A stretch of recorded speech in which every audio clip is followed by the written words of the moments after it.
Damares disse, nós temos imagens. Onde estão essas imagens? Ninguém sabe.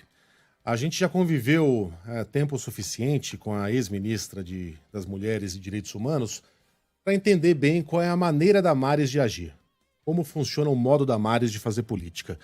É você criar a sensação de que nós vivemos numa espécie de Sodoma e Gomorra tropical, um país de pervertidos, de pedófilos, que, enfim, não tem nenhum respeito pelas crianças, pela família, por qualquer noção de pudor, e não existe saída que não seja por meio do presidente Jair Bolsonaro.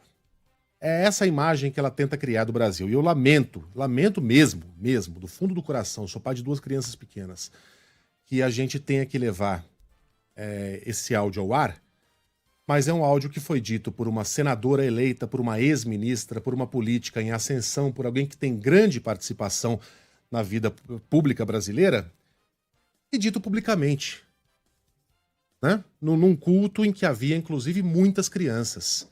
Por que eu estou dizendo que Damares é reincidente nesse tipo de acusação? Porque ela já disse coisas do Arco da Velha e, mais uma vez, eu peço desculpas por ter de falar isso no microfone da Band News FM. Ela já disse, em 2013, que os holandeses começam a masturbar seus bebezinhos a partir dos 7 meses para que eles se tornem homens saudáveis sexualmente. E que as meninas dessa mesma idade teriam suas vaginas massageadas para que tenham prazer na fase adulta. Os holandeses souberam disso.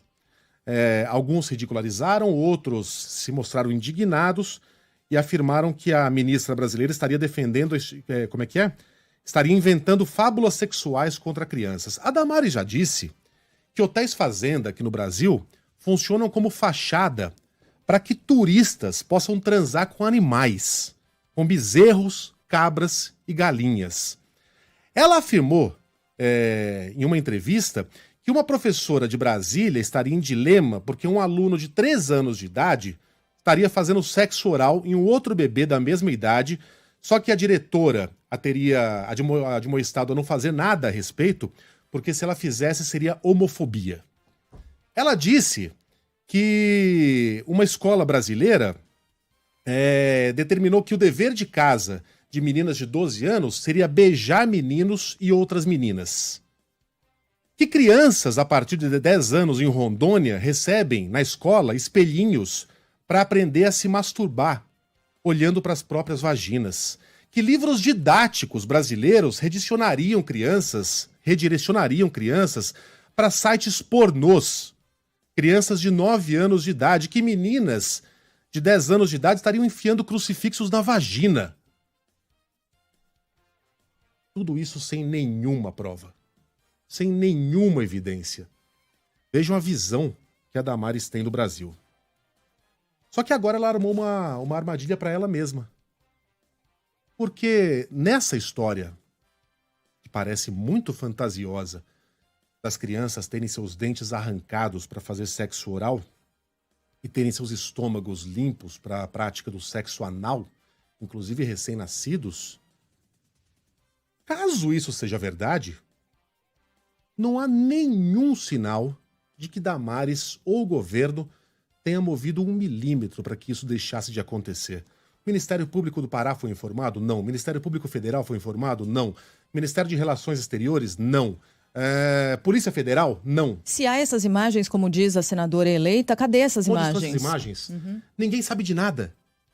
Agentes de fronteira do Pará? Ninguém foi informado de nada. O que ela tá querendo nos dizer? Que ela foram lá, ela e o presidente foram lá, ele vestido de super-homem, ela de Mulher Maravilha, prenderam os bandidos e não contaram pra ninguém? Então, não há alternativa. Ou essa história é uma fantasia, uma invenção da cabeça de Damares, como ela já fez antes, tá provado. Eu peço desculpas mais uma vez por, nesse horário, ter que ler essa lista de barbaridades, mas são barbaridades que saíram da boca de uma ministra de Estado e agora de uma senadora eleita pelo Distrito Federal. Ou é uma mentira que saiu da cabeça de Damares, nesse caso ela estaria cometendo uma série de crimes, crime comum, de falsa acusação, crime eleitoral, porque envolve uma disputa presidencial. Enfim, aí a gente teria que falar com o Aidar, mas obviamente há crime sendo cometido aí. Ou ela cometeu como o tio Rei apontava agora há pouco na coluna dele, crime de prevaricação. Por saber que uma barbaridade dessas estava acontecendo, não informar nenhuma autoridade competente do governo brasileiro, do Estado brasileiro. Não existe uma terceira alternativa. É uma ou outra.